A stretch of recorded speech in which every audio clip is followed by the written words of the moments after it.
आज हम पढ़ेंगे एवरेज कोस्ट। एवरेज कोस्ट क्या होती है? एवरेज कोस्ट होती है कि किसी वस्तु की प्रति इकाई लागत को हम क्या कहते हैं? औसत लागत, यानी कि एवरेज कोस्ट। एवरेज कोस्ट को हम कैसे निकाल सकते हैं? जब हम टोटल कोस्ट को क्वांटिटी से डिवाइड कर देते हैं तो हमारे पास क्या आ जाती है?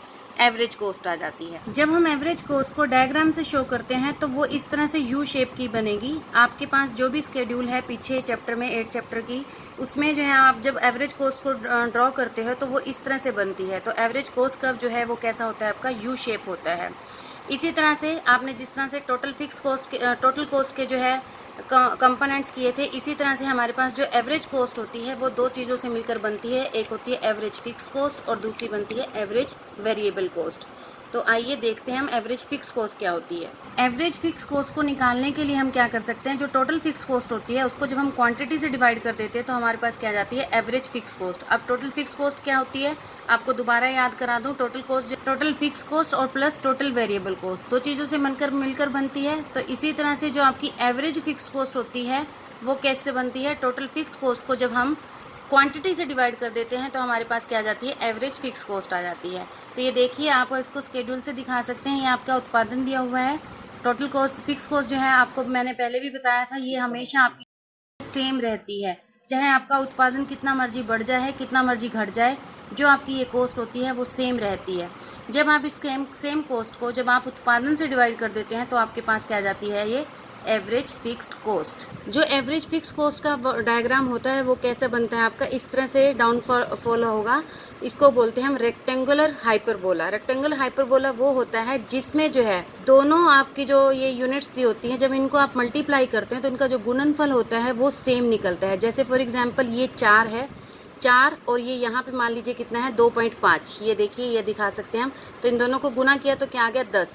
इसी तरह से 8 पर जो है ये कितना है? मान लीजिए 1.25 है, 1.25 है। जब इनको मल्टीप्लाई किया तो क्या हो गया? 10। यानी कि इनका सबका पॉइंट का जो गुणनफल है वो कितना आएगा? आपका 10 आता है। तो जहाँ पर आपका सेम वैल्यू आती है उसको क्या बोला जाता है? Rectangular hyperbola. Average fix cost आपको क्लियर होगी। इसी तरह से आपके पास जो है एवरेज कॉस्ट का जो सेकंड पार्ट होता है वो क्या होता है आपके पास? Average variable cost. तो एवरेज वेरिएबल कॉस्ट कैसे निकालते हैं? जब हम टोटल वेरिएबल कॉस्ट को क्वांटिटी से डिवाइड कर देते हैं तो हमारे पास क्या आ जाती है? Average variable cost. इसको हम शेड्यूल से कैसे शो कर सकते हैं? देखिए, ये है आपका उत्पादन जैसे जैसे बढ़ रहा है, ये क्या आ जाती है आपके पास? वेरिएबल कॉस्ट है। जब आप इसको जो है वेरिएबल कॉस्ट को, टोटल वेरिएबल कॉस्ट को जो है जब आप क्वांटिटी से डिवाइड करते हैं तो आपके पास क्या आ जाती है? Average variable cost. जब हम इसे डायग्रामेटिकली दिखाएंगे तो ये इस तरह से आपके पास जो है क्या बनेगा? यू शेप का बनेगा। इसका मतलब क्या है? पहले आपकी कॉस्ट क्या है?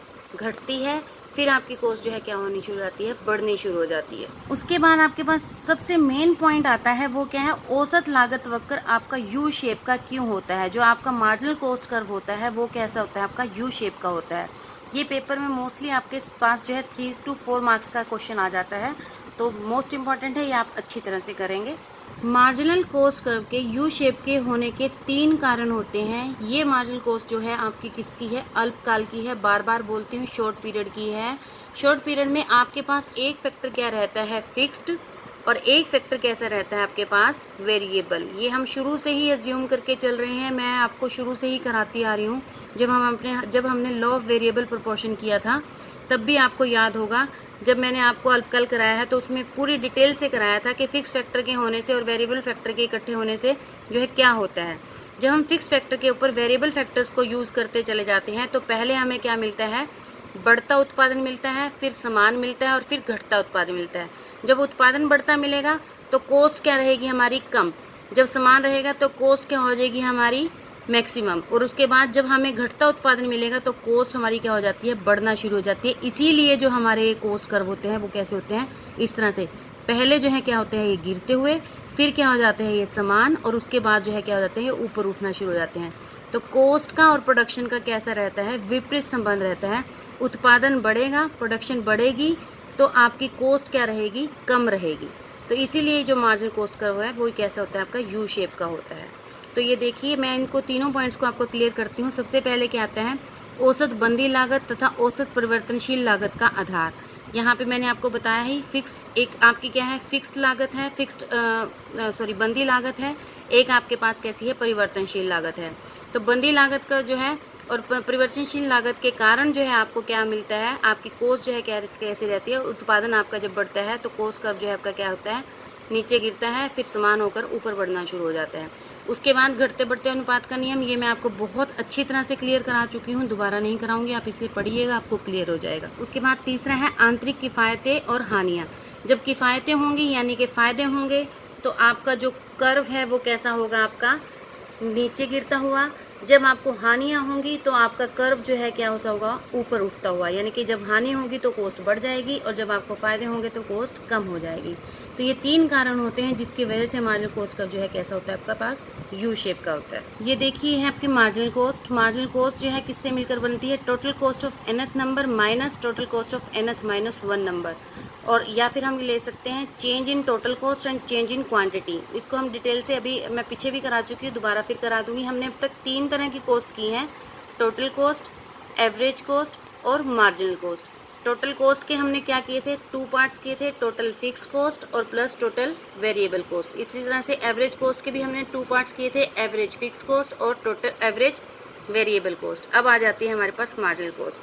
मार्जिनल कॉस्ट क्या होती है, एक अतिरिक्त इकाई का उत्पादन करने से कुल लागत में, मान लीजिए आपकी लागत ये चल रही है 10, 12 और 14, या यहाँ पे 16 ले लेते हैं।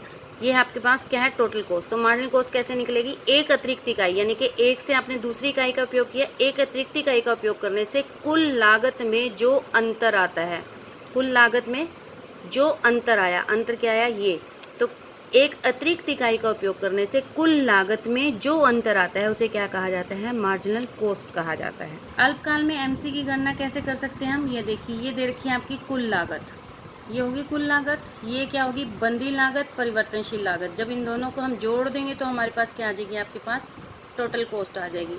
और टोटल कॉस्ट से हम क्या निकाल सकते हैं, मार्जिनल कॉस्ट यानी कि सीमांत लागत निकाल सकते हैं। तो जो आपकी कुल लागत पहले क्या है 10, फिर क्या होगी, इन दोनों का जोड़ 20, इस तरह से आ गई। बंदी लागत, सीमांत लागत कैसे निकालेंगे, पहले हाइफन पे आ जाएगा, फिर 20 में से 10 गए 10, 28 में से 20 गए 20, ये आ जाएगी आपके पास मार्जिनल कॉस्ट। यानी कि एक अतिरिक्त इकाई का उपयोग करने से कुल लागत में जो अंतर आता है उसे क्या कहा जाता है, हम सीमांत लागत यानी कि मार्जिनल कॉस्ट कहते हैं। जब हम इसे डायग्रामेटिकली दिखाएंगे तो ये इस तरह से हमारे पास जो है यू शेप का बन जाएगा। तो हमारे पास क्वेश्चन यही था कि अल्पकाल में, हम अल्पकाल कर रहे हैं, मैं बार बार आपको बता रही हूँ ये कि अल्पकाल में यानी कि शॉर्ट पीरियड में marginal cost curve U shape का क्यों होता है। अल्पकाल में आपका मार्जिनल कॉस्ट कर्व जो है वो किसके कारण होता है, टीवीसी यानी कि टोटल वेरिएबल कॉस्ट के कारण प्राप्त होता है। वो कैसे, ये देखिए, मार्जिनल कॉस्ट कर्व जो है आपकी, मार्जिनल कॉस्ट किसके बराबर होती है, marginal cost of nth number minus marginal cost of nth minus 1 number, यही होता है। तो मार्जिनल कॉस्ट जो है आपकी क्या होती है, इसको हम जो है क्या कह सकते हैं, TVC of nth number minus TVC of nth minus 1 number. इसको हम प्रूव करके भी दिखा सकते हैं। ये देखिए, हम प्रूव करके दिखा सकते हैं कि मार्जिनल कॉस्ट जो है अल्पकाल में टीवीसी होती है। ये कैसे, देखिए, मार्जिनल कॉस्ट जो है आपकी किसके बराबर होती है, total cost of nth number minus total cost of nth minus 1 number. और अगर हम वैसे बात करें, जो मार्जिनल कॉस्ट होती है वो क्या होती है, total fix cost plus total variable cost का जो है क्या होती है, आपकी जोड़ होती है। टोटल फिक्स कॉस्ट और टोटल वेरिएबल कॉस्ट, जो टोटल कॉस्ट होती है वो आपका इसका जोड़ होती है। तो इसकी जगह हम ये भी लिख सकते हैं, टोटल कॉस्ट की जगह तो ये लिखेंगे हम, तो ये आ जाएगा total fix cost of nth number plus total variable cost of nth minus 1 number. उसके बाद माइनस का साइन और फिर हम जो है ले लेंगे total fix cost of nth minus 1 number और फिर plus total variable cost of nth minus 1 number. Okay, तो टोटल फिक्स कॉस्ट अगर हम इसे खोलें तो ये आ जाएगा total fix cost of nth number plus total variable cost of nth minus 1 number. और इसको खोलेंगे तो क्या आएगा, minus total fix cost of nth number minus plus minus minus हो जाएगा total variable cost of nth minus 1 number. तो ये जो है ये माइनस माइनस क्या हो जाएगा, एक दूसरे से कट जाएगा। क्यों कट जाएगा, क्योंकि ये फिक्स कॉस्ट हमेशा आपकी सेम रहती है। अगर ये 10 है तो ये भी 10 है, तो ये दोनों एक दूसरे से कट जाएगा। हमारे पास क्या बचा, total variable cost of nth number minus total variable cost of nth minus 1 number. तो ये देखिए यही हमारी क्या हो जाएगी, मार्जिनल कॉस्ट हो जाएगी।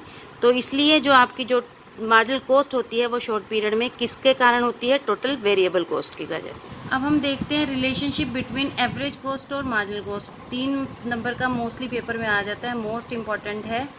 ये देखिए, दोनों को ही हम कुल लागत से निकाल सकते हैं। तो पहला पॉइंट जो है आपके पास क्या बनता है, सबसे फर्स्ट पॉइंट आता है औसत लागत और सीमांत लागत दोनों का अनुमान जो है कुल लागत से निकाल सकते हैं। कैसे, जो एवरेज कॉस्ट होती है वो उसका फॉर्मूला क्या है, total cost of divided by quantity, यानी कि इसे हम एवरेज कॉस्ट को टोटल कॉस्ट से निकाल सकते हैं। और दूसरा मार्जिनल कॉस्ट का फॉर्मूला क्या होता है, total cost of nth number minus total cost of nth minus 1 number. तो दोनों को ही हम जो है किससे निकाल सकते हैं, टोटल कॉस्ट से। तो पहला संबंध तो यही बन जाता है। उसके बाद दूसरा क्या है, औसत लागत के घटने पर सीमांत लागत भी घटती है। ये देखिए, जब औसत लागत आपकी घट रही है तो सीमांत लागत भी घट रही है, परंतु जो सीमांत लागत है वो क्या है आपकी, जो है क्या रहती है, नीचे रहती है। तो जब ये दोनों घटती है तो सीमांत लागत क्या रहती है, नीचे रहती है। डायग्राम से अगर हम इसे शो करें तो ये देखिए, जब औसत लागत घट रही है और सीमांत लागत घट रही है तो सीमांत लागत क्या है, इसके नीचे है। ये देखिए, जब औसत लागत बढ़ती है तो सीमांत लागत भी बढ़ती है, परंतु सीमांत लागत अब क्या रहेगी, ऊपर रहेगी। ये देखिए, एक तो ये डायग्राम हो गया, ऊपर रहती है। और यहाँ से क्लियर करें तो यहाँ से देखो, जब औसत लागत बढ़ती है तो सीमांत लागत भी बढ़ती है, लेकिन सीमांत लागत क्या रहेगी, ऊपर रहेगी। मोस्टली पेपर में इस तरह से आपके पास जो है डायग्राम आ जाता है, इसको शो नहीं किया जाता और पूछ लिया जाता है कि एवरेज कॉस्ट और मार्जिनल कॉस्ट कहाँ आएंगी। तो ध्यान रखना है आपको, जब ये घटती है तो मार्जिनल कॉस्ट नीचे रहती है, और जब ये बढ़ती है तो मार्जिनल कॉस्ट ऊपर रहती है। तो आपको पता होना चाहिए कि यहाँ आपको कहाँ एवरेज कॉस्ट लिखना है और कहाँ पर मार्जिनल कॉस्ट लिखना है। उसके बाद आपके पास फोर्थ पॉइंट आता है कि सीमांत लागत औसत लागत वक्र को क्या करती है, उसके न्यूनतम बिंदु पर काटती है। ये देखिए, ये एवरेज कॉस्ट कर्व है, ये इसका मिनिमम पॉइंट है। तो मार्जिनल कॉस्ट कर्व जो है क्या कर रहा है, इसको न्यूनतम बिंदु पर काट रहा है। मैं इसी डायग्राम से आपको चारों पॉइंट्स क्लियर कर सकती हूँ। पहला मैंने बताया था कि दोनों ही कॉस्ट को हम किससे निकाल सकते हैं, टोटल कॉस्ट से। सेकंड पॉइंट मैंने बताया था कि जब ये दोनों नीचे गिरती हैं तो मार्जिनल कॉस्ट क्या रहती है, नीचे रहती है। जब ये दोनों ऊपर उठती हैं तो मार्जिनल कॉस्ट क्या रहती है, ऊपर रहती है। और एवरेज कॉस्ट को मार्जिनल कॉस्ट क्या करती है, उसके न्यूनतम बिंदु पर काटती है। तो 4 पॉइंट्स बनते हैं और पेपर में मोस्टली 4 मार्क्स का ही आता है। नेक्स्ट टॉपिक है हमारे पास दीर्घकाल में कुल लागत वक्र। अभी तक हमने अल्पकाल में पढ़ा था, अब हम पढ़ेंगे दीर्घकाल में। दीर्घकाल में जो कुल लागत वक्र होता है आपका, वो इस तरह से होगा। पहले आपकी कॉस्ट जो है क्या रहेगी, बढ़ेगी, और फिर कॉस्ट क्या होगी, बढ़ेगी, लेकिन घटती हुई दर से बढ़ेगी। उसके बाद जो है, अगर हम इसे डायग्रामेटिकली दिखाएं, दीर्घकालीन कुल लागत वक्र को अगर दिखाया जाए तो ये देखिए, दीर्घकाल में आपका जो है एवरेज कॉस्ट कर्व भी वैसे ही होगा, बस थोड़ा सा आपने क्या करना है, थोड़ा सा फ्लैटर दिखा देना है। तो ये लॉन्ग रन एवरेज कॉस्ट हो जाएगा। इसी तरह से ये क्या है आपका, long run marginal cost curve हो जाएगा। वही पॉइंट्स हैं, उसी तरह से एवरेज कॉस्ट कर्व को मार्जिनल कॉस्ट कर्व जो है क्या करेगा, मिनिमम पॉइंट पर इंटरसेक्ट करेगा। तो ये आपका जो है सिंपल है, इसमें आपने कोई average fix cost, average variable cost नहीं करनी, सिंपल जो है एवरेज कॉस्ट करनी है और मार्जिनल कॉस्ट करना है। उसके बाद हमारे पास आता है time, elements and cost. Time जो है सबसे पहले हमारे पास होता है अति अल्पकाल। अति अल्पकाल वो काल होता है जिसमें हम अपनी जो हमारे प्लांट की जो मैक्सिमम कैपेसिटी होती है हम उसको भी यूज़ नहीं कर पाते। मान लीजिए आपके प्लांट की डेली की 10 शर्ट बनाने की कैपेसिटी है और आप जो है वो 10 शर्ट भी ना बना पाएँ, तो वो कौन सा काल होता है, अति अल्पकाल। अल्पकाल कौन सा पीरियड होता है, अल्पकाल वो होता है कि जब आप उसकी मैक्सिमम कैपेसिटी को यूज़ कर लेते हैं, यानी कि 10 शर्ट बनाने की उसमें कैपेसिटी है तो आप 10 की 10 उससे बना रहे हैं, तो वो कौन सा पीरियड हो जाएगा, शॉर्ट पीरियड, यानी कि अल्पकाल। उसके बाद आते हैं आपके पास लॉन्ग पीरियड। लॉन्ग पीरियड में जो है आपके पास इतना समय होता है, आप अपने प्लांट का ही चेंज कर सकते हैं, प्लांट को चेंज कर जो है नया प्लांट लगाएंगे जिसमें आप 20 शर्ट्स को बना सकते हैं। तो लॉन्ग पीरियड वो पीरियड होते हैं जिसमें आप जो है क्या कर सकते हैं, अपने पूरे के पूरे पैमाने को, अपने पूरे के पूरे स्केल को चेंज कर जो है क्या कर सकते हैं, अपनी कैपेसिटी को बढ़ा सकते हैं। तो वो कौन सा पीरियड होता है, दीर्घकाल। तो यहाँ पर आपका जो है ये टॉपिक कंप्लीट हो जाता है। इस चैप्टर से जो है पेपर में आपके पास मोस्टली न्यूमेरिकल आता है 3 मार्क्स का, तो आपको आना चाहिए कि किस तरह से करना है। मान लीजिए ये इस तरह से आ जाता है आपके पास, तो यहाँ पर देखिए आपको क्या दे रखी है, कुल लागत दे रखी है। अब आपको यहाँ पे क्या निकालनी है, एवरेज फिक्स कॉस्ट, और दूसरा क्या निकालनी है आपको यहाँ पर, एवरेज वेरिएबल कॉस्ट। तो एवरेज वेरिएबल कॉस्ट वगैरह निकालने से पहले जो है आपको क्या चाहिए, टोटल फिक्स कॉस्ट चाहिए और प्लस में जो है क्या चाहिए आपको, टोटल वेरिएबल कॉस्ट चाहिए। तो फिक्स कॉस्ट जो है क्या होगी यहाँ पे, मान लीजिए आपको फिक्स कॉस्ट निकालनी है तो वो क्या निकलेगी आपकी, ये देखिए कुल लागत आपकी स्टार्टिंग में क्या है 75 है, तो टोटल फिक्स कॉस्ट भी आपकी क्या रहेगी 75 75 75, ये कभी चेंज नहीं होती। उसके बाद वेरिएबल कॉस्ट आप निकाल सकते हो, कैसे निकाल सकते हो, जो टोटल कॉस्ट है उसमें से फिक्स कॉस्ट को लेस कर दो तो क्या आ जाएगी आपके पास, वेरिएबल कॉस्ट आ जाएगी। यानी कि पहले क्या आ जाएगी ये 0, फिर कितनी आ जाएगी आपके पास ये 20 और फिर कितनी आ जाएगी ये 35, ये हो गया। तो एवरेज फिक्स कॉस्ट कैसे निकालेंगे, ये आपके पास टोटल फिक्स कॉस्ट है, इसको डिवाइडेड कर दोगे इससे, तो डिवाइड करोगे तो आपके पास क्या आ जाएगी, ये आपके पास एवरेज फिक्स कॉस्ट आ जाएगी। और वेरिएबल कॉस्ट कैसे आएगी, एवरेज वेरिएबल कॉस्ट जब इसको जो है इससे डिवाइड कर दोगे तो आपके पास एवरेज वेरिएबल कॉस्ट आ जाएगी। तो इस तरह से आपको जो है क्वेश्चंस आने चाहिए। सिर्फ जो है खेल क्या है, आपको क्या करना है, सिर्फ आपको पता होना चाहिए कि अल्पकाल में जो आपकी एवरेज कॉस्ट होती है वो दो चीज़ों से मिलकर बनती है, average fix cost plus average variable cost. इसी तरह से आपकी जो टोटल कॉस्ट होती है वो किससे मिलकर बनती है, टोटल फिक्स कॉस्ट और प्लस टोटल वेरिएबल कॉस्ट। इसी तरह तो इस तरह से इन दोनों फार्मूलाज पर जो है आपका सारा न्यूमेरिकल्स टिका हुआ है। आपको ये दोनों फार्मूलाज अच्छी तरह से आने चाहिए, इन्हीं पर बेस्ड आपके पास न्यूमेरिकल आएगा और यहाँ पर आपका ये चैप्टर कंप्लीट हो जाता है। Thank you.